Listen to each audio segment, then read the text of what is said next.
This is the solar cable running into the bus. This is the custom door my uncle and I made. And then we used a grinder to brush the metal. We just placed RV windows in the door and it's got 1 inch insulation. We left the original stairs.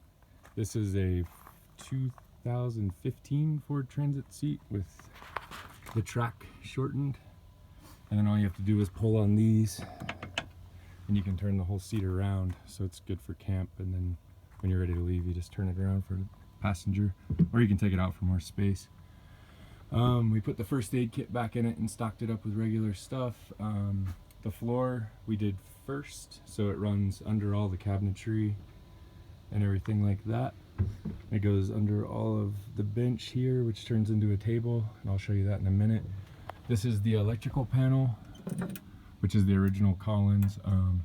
So that's for boats, but we did all DC power on this. And then we wired a couple extra wires in case we want to add some stuff. You can see the 2 inches of closed cell spray foam in there. And then all the wiring is left exposed running into the cabinetry, so we have access in the future if anything breaks. All the woodwork my uncle and I did at his shop in Indiana, and then it's covering up 2 inches of closed cell spray foam. Put 2 RV windows that have screens in them, here and here. That's a queen size short bed, and then these, this is all one long custom cabinet. It's 11 feet long, I believe. I'll show you the inside of those, and then it runs the full length with no closures. You can see the spray foam and all the wiring still exposed.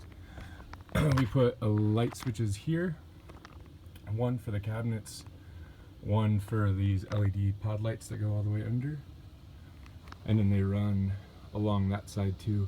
This panel is one piece of wood here, and it has all the wiring hid under it as well, in case you have any issues in the future. This is a sailboat hatch that we made. So that was off of, I'm not sure, just offline we got it, and it fit pretty close to the hole that was already there. So you can actually stand up and then you can climb up onto the roof deck here. We added unistrut, and that allows you to kind of lock anything down up there that you want to. This cedar does a good job of keeping the sun from hitting the top of the bus too, and keeps it cool on the inside. You can kind of see the maps there. Vent fan, 320 watt solar panel, and then these rails go the whole length of the bus. From here, I'll show you guys how the table works. So you'll see we made, sorry for the shaky camera work, the dinette here. So this is the first cubby. This is just for shoes or whatever. It's got a Keurig in it currently. And this is all custom that my uncle and I made as well. This butcher block piece becomes the table, and is just the piece we cut off of the cabinet over here, or the countertop. So this guy, I'll put the camera down for a second. This turns into a table, and then you take this leg here, put it down here,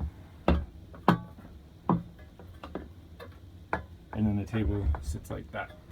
I'm gonna keep it off so I can show you guys the electrical system, which this is mostly for Tom. So this is a Rover 40, I think it's a 40 amp MPP charge controller. So the solar panel comes into here, and then the power comes from here to the 250 amp hour batteries, which are under the first part of the seat here that you see. So you've got 250 amp hour batteries in parallel, 1200 watt pure sine inverter, which we have nothing hooked up to. We just thought it was a good idea for the future, or if we were ever to sell the bus. This is the Sterling, I forget what it's called, battery to battery charger. That acts as an isolator, so you can turn your truck on or the van on, and then if that switch is turned on, this will top the batteries off if it's cloudy or rainy. What we found is we haven't used it once. The solar panel works so well, even in the rain, that we stay at about 13.9 at all times, and that's with